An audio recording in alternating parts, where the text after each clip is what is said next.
Baik, kembali lagi bersama saya Apip Firmansyah di channel Apip Firmansyah. Di sini sebelumnya Assalamualaikum warahmatullahi wabarakatuh. Di sini saya akan menjelaskan ya seputar ilmu mengenai Al-Qur'an. Barangkali apa yang saya sampaikan menjadi motivasi untuk kita semua.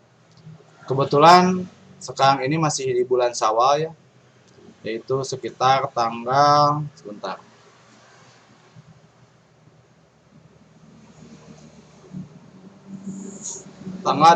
Syawal.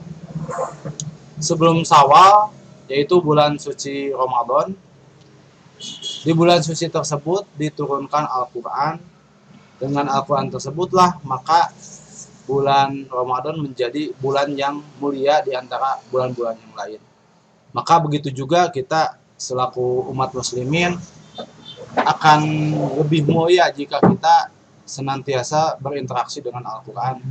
Bahkan para ulama mencontohkan, khususnya ulama imam madhab ya, para imam madhab mencontohkan hampir rata-rata imam madhab satu hari itu satu kali menghatamkan Al-Quran di luar bulan Ramadan. Untuk di bulan Ramadan biasanya sampai ada yang 60 kali, ada yang 40 kali, tergantung eh, kemampuan dalam membaca Al-Quran, kecepatan dalam membaca Al-Quran. Tapi itu juga tidak menutup kemungkinan bukan bukan tidak menutup kemungkinan, tapi beliau juga menggunakan atau memasukkan dalam setiap bacaannya ilmu tajwidnya diterapkan. Jadi ada yang bertanya bagaimana kalau misalkan bacanya cepat tapi ilmu tajwidnya tidak dipakai, atau bahasa lambat tapi dipakai. Sebetulnya bukan cepat atau lambat, tapi kita harus memfokuskan kepada ilmu tajwidnya tetap digunakan. Seperti itu. Nah, untuk Al-Quran sendiri sempat ada yang bertanya kepada Rasulullah SAW, seberapa lama sih menghatamkan Al-Quran? Kata Rasulullah itu 40 hari, 30 hari, 20 hari, 15 hari, 10 hari, ada juga yang 7 hari. Nah, di atas 40 hari menghatamkan Al-Quran, menurut madhab Imam Ahmad itu hukumnya makruh. Setidaknya mengurangi pahala kita kalau makruh. Berarti kan ada dosanya gitu. Kalau misalkan menganut kepada pemahaman Imam Ahmad. Kalau di atas 40 hari itu makruh. Kenapa beliau berpendapat seperti itu? Karena dikhawatirkan termasuk hajrul Quran. Hajrul Quran itu seperti apa? Hajrul Quran itu adalah orang yang menyia-nyiakan Al-Quran, orang yang mengabaikan Al-Quran, orang yang tidak peduli terhadap Al-Quran. Nah, dikhawatirkan jika kita dalam satu bulan tidak menghatamkan Al-Quran maksimal 40 hari, maka dikhawatirkan Al-Quran lepas dari kita. Maka usahakan, khususnya umat muslimin, bagi yang masih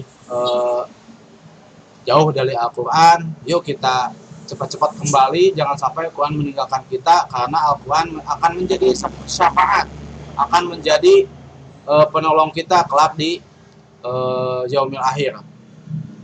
Jadi orang yang senantiasa mempelajari Al-Quran, orang yang senantiasa dekat dengan Al-Quran, baginya akan menjadi penolong kelak di yaumil akhir.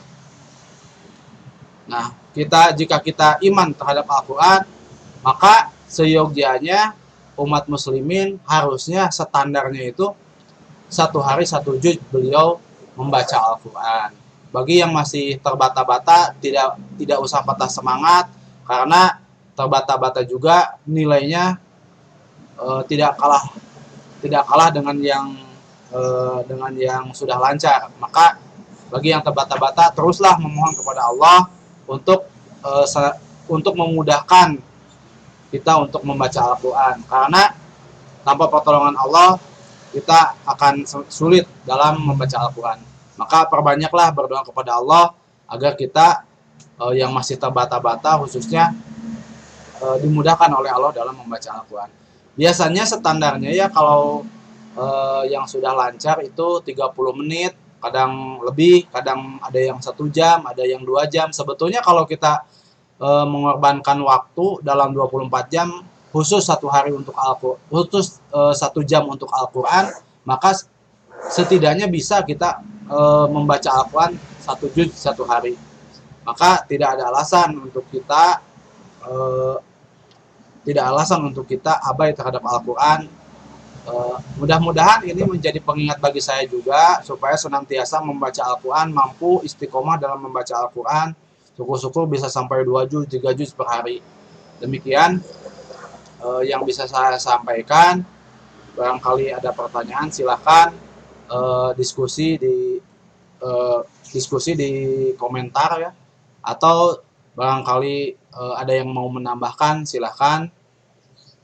Demikian, mudah-mudahan apa yang saya sampaikan pada siang hari ini tanggal 9 jam 12.23 ada manfaatnya dan menjadi motivasi kepada para subscriber yang mungkin ada yang lupa dengan Al-Quran, ada yang lupa tidak mempelajari Al-Quran, ada yang lupa tidak memahami Al-Quran. Mudah-mudahan dengan adanya video ini tergugah untuk kembali lagi mempelajari Al-Quran, karena dengan Al-Quran lah kita akan selamat dari adab Allah Subhanahu wa taala. Demikian, wa assalamualaikum warahmatullahi wabarakatuh.